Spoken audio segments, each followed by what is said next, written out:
आलू गोश्त बनाते हैं आज, बहुत ही मज़े का बनता है।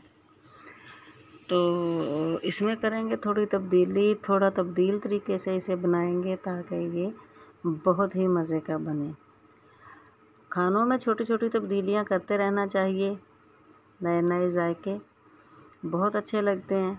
दिल से बनाएं, मज़े से खाएं।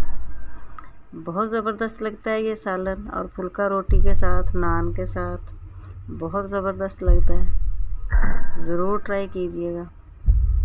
आलू चिकन आपने नॉर्मली बहुत दफ़ा बनाया होगा, आम सब्ज़ी आम तौर पे बनाया जाता है घर में। तो शुरू करते हैं। तो सबसे पहले चिकन मैंने धोकर हल्दी और नमक लगा के रखा हुआ था, वो मैंने कढ़ाई में डाल लिया है। और उसमें प्याज है, मोटा कटा हुआ प्याज है, नॉर्मल, बहुत बारीक ना भी काटें।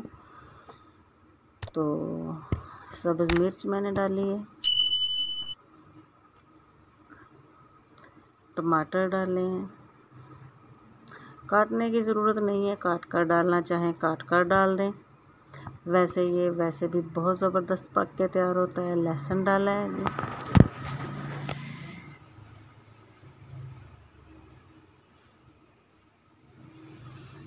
ये इसको अक्सर आमतौर पर चिकन को तल के बनाया जाता है। पहले तल लिया, वो बिल्कुल अलग से जायका हो जाता है।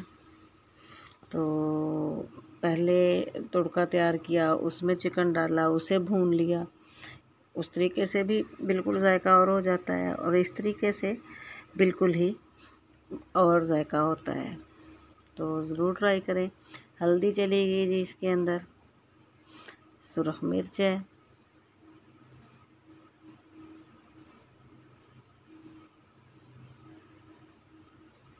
चैनल को सब्सक्राइब कर दें। वीडियो अच्छी लगे तो ज़रूर किया करें। नमक डाल दिया है, सुरख मिर्च डाल दिए। गोश्त के हिसाब से, अपने जायके के हिसाब से, अपने टेस्ट के हिसाब से आप डाल सकते हैं। कम या ज़्यादा कर सकते हैं। तीखा पसंद है तो मिर्च ज़्यादा कर लें। मैंने मिर्च थोड़ी हल्की हल्की डाली है, क्योंकि मैंने बाद में इसमें कौरमा मसाला ऐड करना है। तो कौरमा मसाला में अपनी मिर्च होती है, तो इसलिए मैंने कम मसाला जात इसमें रखे हैं। तो अगर आप चैनल पर नए हैं तो चैनल को सब्सक्राइब ज़रूर कर दें और बेल आइकन भी दबा दें, ताकि नई नई वीडियोज़ आप तक पहुंचती रहें। तो ये देखें जी, अल्हम्दुलिल्लाह कितना ज़बरदस्त किस्म का ये बन रहा है सालन। और मैंने इसमें पानी बिल्कुल नहीं डाला था, वैसे ही बंद कर दिया था। तो इसमें टमाटरों का, प्याज का, गोश्त का अपना पानी है।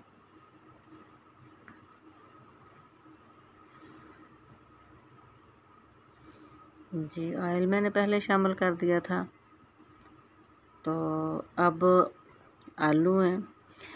वैसे मैं मोस्टली जब ये सालन बनाती हूँ तो आलू ज़्यादा, मैं छोटे वाले आलू जो होते हैं वो छीलकर पूरे पूरे डाल देती हूँ। वो बहुत खूबसूरत लगते हैं इस सालन में। कौरमा मसाला डाल दिया है। लेकिन आजकल आलू ख़राब होने का मौसम है, तो आलू को काट कर देख लेना ज़रूरी होता है। तो अक्सर गर्मी में आलू ख़राब हो जाते हैं। सालन को अच्छी तरह भूनकर इसमें थोड़ा सा पानी, तकरीबन 1 कप छोटा पानी का डाल के हम इसे दम पे लगा देंगे। तो ये देखें अल्हम्दुलिल्लाह कितना ज़बरदस्त कलर और कितना ज़बरदस्त नज़र आ रहा है ये सालन। बहुत मज़ेदार ग्रेवी इसकी तैयार होती है। भूनते हुए मैंने आधा कप दही का इस्तेमाल किया था। कौरमा मसाला के बाद मैंने दही डाला था। कौरमा मसाला को दही में मिक्स करके भी डाला जा सकता है। तो अल्हम्दुलिल्लाह बहुत ज़बरदस्त किस्म का ये सालन तैयार हुआ है। आखिर में मैंने थोड़ा सा गरम मसाला इसमें डाल दिया है। तो अगर आपके पास गार्निश के लिए धनिया है, सब्ज़ मिर्च है, तो वो आप डाल सकते हैं। तो खानों में कुछ थोड़ी बहुत तब्दीली हो तो बहुत मज़ा आता है खाने का। फुल्का बनाएं, फुल्का रोटियां बहुत ज़बरदस्त बनती हैं। मैं किसी वक्त आपको इसके आटा लगाने की, आटा गूंदने की और फुल्का बनाने की मुकम्मल रेसिपी दे दूँगी। तो रोटियों को मुख्तलिफ़ तरह से बनाएं ताकि घर वाले खुश हो के रोटी खाएं। अल्लाह ताला के दिए हुए अनाज में से, अल्लाह ताला की दी हुई नेमतों में से हम ख़वातीन ने मेहनत करके कुछ अच्छा सा बनाना होता है, अपनी मेहनत दिखानी होती है। तो कोशिश किया करें कि दिल से बनाएं, मज़े से खाएं। वीडियो कैसी लगी ज़रूर बताइएगा। चैनल को सब्सक्राइब ज़रूर कर दें, बेल आइकन दबा दें। दुआओं में याद रखिए। अल्लाह हाफिज़।